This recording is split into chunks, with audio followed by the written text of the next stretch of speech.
HarperCollins Children's Books presents Juniper's Christmas by Eoin Colfer. Read by Olivia Forrest and Eoin Colfer. Prologue. I'm sure you know Santa's story. Everyone knows it. But since it's one of the greatest tragedies of all time, I shall summarise here before we move on to the story of a girl from London who would track Santa Claus down when he hid himself away from the world. It all started one Christmas past when young Nicholas Claus was getting a feel for his future job by working as a postman in North London.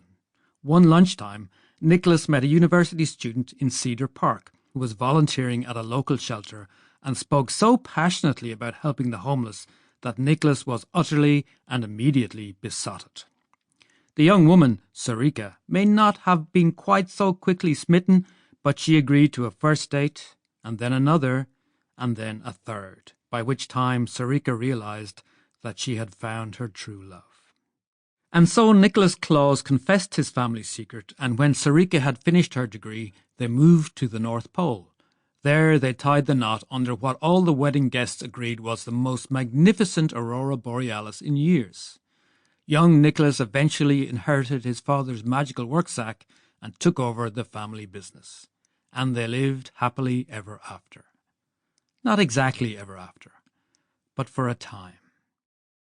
Nicholas made a most excellent Santa. He was a list man by nature, was as strong as a horse, had a way with animals, and liked cookies a little too much.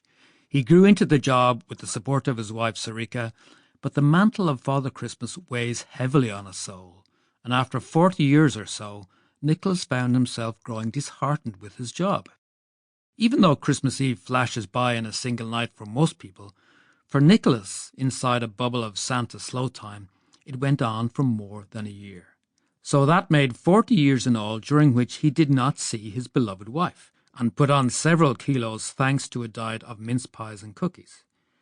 His frustration was only increased by elf reports showing that more and more North Pole presents were being dumped every season while still in their wrapping paper. And then one year, Sarika fell ill. Very ill, in fact, and there was nothing elfin doctors could do to save her with either tools or magic. Santa could not bear to let his beloved wife go, and so he broke one of the rules of the North Pole and took his wife along on the Christmas Eve trip. Sarika and Nicholas lived in Santa's slow time for over a year, and that time changed Niko forever. He watched his wonderful wife struggle bravely with her illness, and with every present delivered he resented more and more the demands of children who took him from Sarika's side. Finally, when the last gift was tucked under the last tree, Niko realized that he was keeping Sarika with him for his own benefit, although she never complained and hardly ever let the pain show in her eyes. He knew it was time to let her go. And so when Niko landed the sleigh at the North Pole, he wrapped Sarika up in her favourite blanket, and they watched the aurora borealis one last time. When Niko felt Sarika's spirit leave her body, he cried bitter tears, and he thought, "That's it for me, dearest. I have given enough to this job." Niko buried the love of his life in glacier ice and flew the sleigh out of the North Pole, resolving to honour his wife's nature by helping those who really needed his talents, just as Sarika had always tried to do. This all happened some years ago, and Santa Claus hasn't officially delivered any presents since then. Chapter 1. Juniper.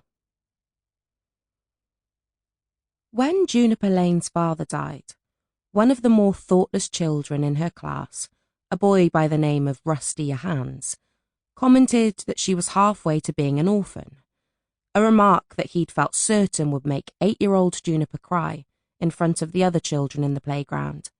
However, Juniper had fixed him with quite a piercing gaze and said, "I think you must be very unhappy to say that, Rusty. Is everything all right at home?" Her father had often said, "Mean words are the fruit of a sad tree." So Juniper couldn't help wondering what sad thing was making Rusty mean.